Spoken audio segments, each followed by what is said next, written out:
Ndabasuje cyane abakunzi ba Dani Hambo, mbifuriza no kugira umunsi wa kabiri mwiza w'icyumweru wa tariki nyine 25 Gashyantare 2025. Ni amakuru agezwe rero mu mikino hano kuri Dani Hambo. Nizere ko mumeze neza cyane, ibintu bigomeje kuba bigenda neza, n'abatameze neza kandi namwe mugomeze kwihangana. Ubwo rero ngiye guhita mpera ku mukino wa shampiyona waraye usoje umunsi wa 18. Ikipe ya Gasogi United yatsinze ikipe ya Kiyovu Sport ibitego 2-1. Ibitego bya Gasogi United byatsinzwe na Hakizimana Adolphe ndetse n'Udahemuka Jean Dodier. Hanyuma kimwe rukumbi cya Kiyovu Sport cyatsinzwe n'umunya Senegal Sheriff Bayo. Umukino urangira gutyo Gasogi United yegukanye amanota 3, byose bituma Gasogi yegera imbere jya ku mwanya wa 7 n'amanota 28, mu gihe Kiyovu Sport yagumye ku mwanya wa nyuma n'amanota 12 n'umwenda w'ibitego 19. Arumva bigomeje kuba bibi kuri ekipe ya Kiyovu Sport Rucaca.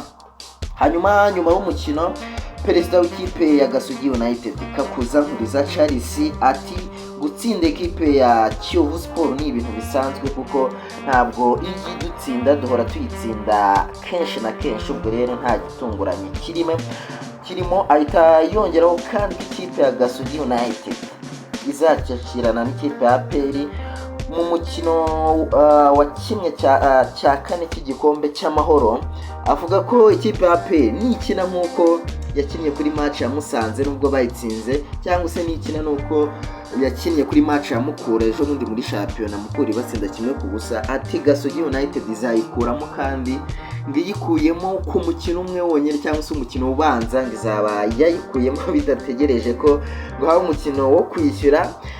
Kenisi rumva yatangiye gushyushya uyu mukino avuga ati APR ndayikuramo nireba nabi cyangwa se nizana imikinire nk'uko yakinnye muri match ebyiri ziherutse. Ubwo rero match yabo iteganyijwe ku munsi wo kuwa 4. Gasogi United izakira ekipe ya APR FC muri kimwe cya kane nyine cy'igikombe cy'amahoro nk'uko nabivugaga. Hanyuma reka mve muri Gasogi United na Kensi nerekeze kuri ekipe y'igihugu Amavubi ariko y'abari n'abategarugori iri mu gihugu cya Misiri. Igomba gukina umukino wo kwishyura mu gushakisha itike y'igikombe cya Afurika, dore ko umukino ubanza warangiye wabere kuri Kigali Pele Stadium. Ikipe y'igihugu y'u Rwanda Amavubi yatsinzwe n'iya Misiri igitego 1-0. Ubwo rero kuri uyu munsi hateganyijwe umukino wo kwishyura uraza kubera hariya nyine mu gihugu cya Misiri mu mujyi wa Ismaila kuri stade bita South Canal Authority Stadium, niho baza kuba bakinira.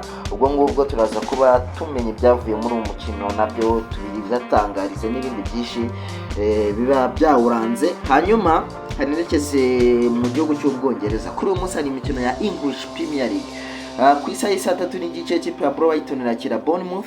Hanyuma kuri iyo saha nanone Crystal Palace yakira Aston Villa. Ni nako kandi kuri iyo saha Wolverhampton Wanderers irakira Fulham.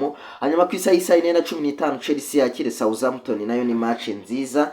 Hanyuma muri Copa del Rey nabo baraza kuba bakina kimwe cya kabiri kirangiza ku isaha ya 4 n'igice. FC Barcelona irakira Atletico Madrid. Hanyuma reka soreze muri Copa Italia bageze muri kimwe cya kane kirangiza, naho uyu munsi hari umukino umwe. Ikipe ya Inter de Milan irakina na Lazio Roma, barakina ku isaha y'4 zuzuye, ubwo baza kuba batana mu mitwe. Ubwo rero reka mbashimire cyane, mbifuriza gukomeza kugira umunsi mwiza. Ubwo abakunzi ba Dani Hambo mugomeze mubane natwe ibintu bigende neza cyane. Ubwo reka bashimire cyane, bye bye.